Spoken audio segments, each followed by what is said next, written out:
पुरी जिला डेलांग ब्लॉक नुआहाट गाँव में 200 फुट जाए दबिची दया नदी बंध। यह नदी बंध दबिवा जो लोके वर्तमान चिंतार। अधिक सूचना देवाई सीनियर रिपोर्टर आम सहित जोड़ी रही द्युति कृष्ण पै रही। द्युति आप बर्तमान केउठार उपस्थित रही स्थिति आप कि देखुं?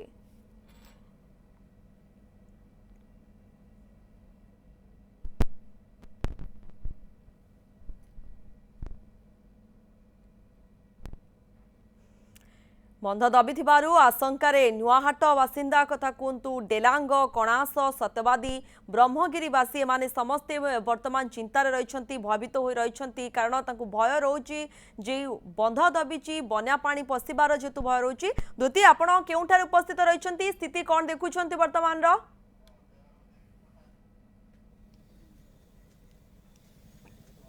आम अच्छु दया नदी कूल ये हूँ डेलांग ब्लॉक एवं नुआहाट गाँ मो सहयोगी प्रभास को कहि से देखेबे बर्तमान जो छोट बन्या आसी हीराकुदरू अल्प गेट खोली तार प्रभाव बर्तमान डेलांग ब्लॉक नुआहाट गाँव में देखा मिली। ए नदी बंध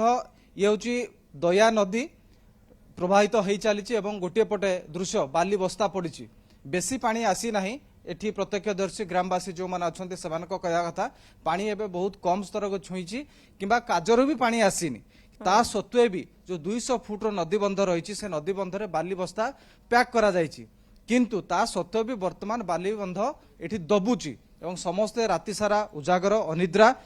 जगिकी रहिचंती जदि एठू कौनसी प्रकार घाई सृष्टि हुए ताहले एठू सत्यवादी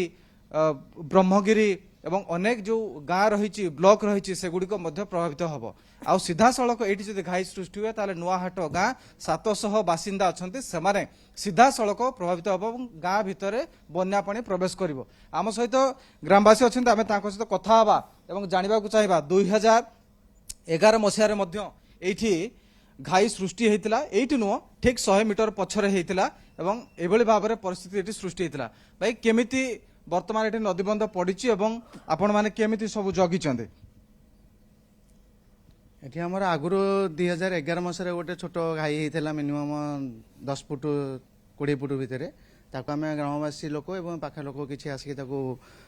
बाली बस्ता देकी बंधाबंधी करूँ ताद्वारा आम विपद संकट रक्षा पाई किंतु तापर भी सब जिनस हवा द्वारा आम सरकार दृष्टि गोषण करूँ किंतु से गुरुत्व नहीं नथिले तापर एटा एबे पानी आसबार जस्ट 10-15 दिन पूर्व एटा जिनसटा होता आम सरकार को भी जे थ्रू कहूँ आम गाँ वाले मिसिकी से आसिक एटा को देखी कमटा को कहते तुरंत करेंगे बोली तेणु आप देखुं ये कम होम सब आतंकित अवस्था अच्छु।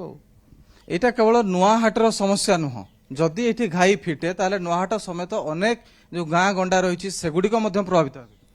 देखो ये जदि घाई भी ये सृष्टि हुए घाई सृष्टि ये दुईटा ब्लॉक रोचे गोटे डेलांग ब्लॉक अच्छी गोटे गोटे अच्छी कणास ब्लॉक दुईटा ब्लॉक बहुत प्रभावित हो जहाद्वारा कि जो बहुत धन जीवन धन हानि बहुत सारा नष्ट भाव भय तो निहाती भाव रोचे एवं स्थिति वर्तमान आप देखुले तार दृश्य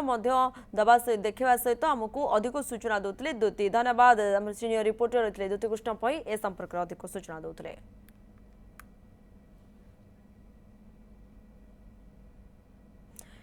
हीराकुद्र जिते कि 14टी गेट खोला रही एवं अन्यपटे ये बन्या जल को नहीं समस्त चिंता गोटे प्रकार बढ़ी जाइए।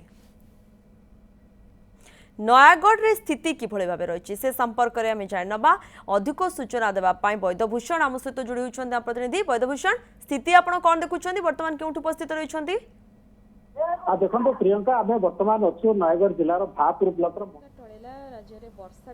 गाँ पर निकट में ये जो गाँ रही कैमेरा पर्सन को देखेबी कहि से देखेबे जो भली भाव में महानदीर बन्या जल आसवा पर ये गाँव चारिपटे पानी घेरी जाइए गाँटी संपूर्ण रूपे विच्छिन्न होगी रही आम जो बर्तमान डंगारे बसीचु डंगारे यही डंगारे लोक मैंने जावासवा कर गाँ को गाँव और फतेहगढ़ मध्य कारण जेहेतु रास्तार बर्तमान 5 फुट्र पानी प्रवाहित होचे तेणु रास्ता विपद संकुल रही तेणु लोक मैंने डंगा उपर बर्तमान भरोसा करुँच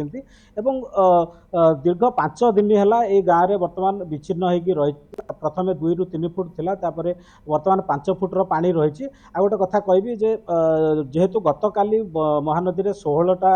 हीराकुद 16टी गेट खोल जाइए तेणु ନିଶ୍ଚିତ ଭାବରେ ଏଇ ଯେଉଁ ବନ୍ୟା ଜଳ ଆସିବା ପରେ ଆଜି ସନ୍ଧ୍ୟା ସୁଦ୍ଧା এই ଅଞ୍ଚଳ କ୍ରସ୍ କରିବ ସେ ପାଣି ତେଣୁ ପାଣି ଆହୁରି ବଢ଼ିବାର ମଧ୍ୟ ସମ୍ଭାବନା ରହିଛି ଲୋକମାନେ ଯେଉଁଭଳି ଭାବରେ ଅଛନ୍ତି 2 ଦିନ ତଳେ ବାଚସ୍ପତି ଏବଂ ବିଧାୟକ ଘଟଣାସ୍ଥଳକୁ ଆସିଥିଲେ ଏବଂ ଲୋକମାନଙ୍କର ସମସ୍ୟା ବୁଝିକି ଯାଇଥିଲେ କିନ୍ତୁ କ'ଣ ରହିଛି ବର୍ତ୍ତମାନ ସୁବିଧା ଅସୁବିଧା ସେ ସମ୍ପର୍କରେ ଜାଣିବା ଆମ ପାଖରେ ଯେଉଁ ଗ୍ରାମବାସୀ ଅଛନ୍ତି ଯେଉଁମାନେ ଡଙ୍ଗାରେ ଯିବା ଆସିବା କରୁଛନ୍ତି ତ କ'ଣ କହିବେ ଯେଉଁ ବର୍ତ୍ତମାନର ସ୍ଥିତି କ'ଣ ରହିଛି ଆପଣଙ୍କ ଅଞ୍ଚଳରେ? ଆଜ୍ଞା ମଣିପୁର ଗ୍ରାମ ଆଜିକି 3 ଦିନ ହେଲା ଜଳବନ୍ଦୀରେ ବନ୍ଦୀ ହୋଇକି ରହିଛି। ପ୍ରଶାସନିକ ଅଧିକାରୀମାନେ କେହି ଆସିନାହାନ୍ତି। ବିଧାୟକ ବାଚସ୍ପତି ଆସିଥିଲେ ଏବଂ ପଳାଇଛନ୍ତି। କିଛି ରିଲିଫ ଏପର୍ଯ୍ୟନ୍ତ ଆସିନାହିଁ ଆମ ଗ୍ରାମକୁ। କେତେ ଦିନ ହେଲା ବିଚ୍ଛିନ୍ନ ହୋଇ କେମିତି ରହିଛି? ଆଜିକି 5 ଦିନ ହେଲା ବିଚ୍ଛିନ୍ନ ହୋଇକି ରହିଛି। ତ ବର୍ତ୍ତମାନ ଯେଉଁ ଜମିବାଡ଼ି କଥା ଯଦି କହିବା କିଭଳି ଅବସ୍ଥା ବର୍ତ୍ତମାନ? ବର୍ତ୍ତମାନ ତ ଧାନ ଫସଲ ହୋଇଥିଲା ଜଳବନ୍ଦୀରେ ରହିଲା ସେ ଜମି ଧାନ ନଷ୍ଟ ହୋଇଗଲା।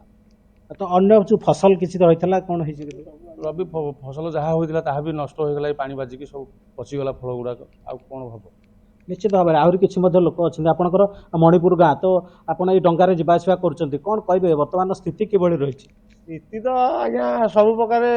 ପୁରା ପରିସ୍ଥିତି ଅସୁବିଧା ହେଇଯାଇଛି ଯିବା ଆସିବା ପାଇଁ ପାଣି ପୁରା ବାନ୍ଧି ଦେଇଛି ଆମେ କୁଆଡ଼େ ଯାଇପାରୁନୁ କୁ ଆସିପାରୁନୁ ଗୋଟେ ଡଙ୍ଗା ସାହାଯ୍ୟରେ ଆମେ ଯିବା ଆସିବା କରୁଛୁ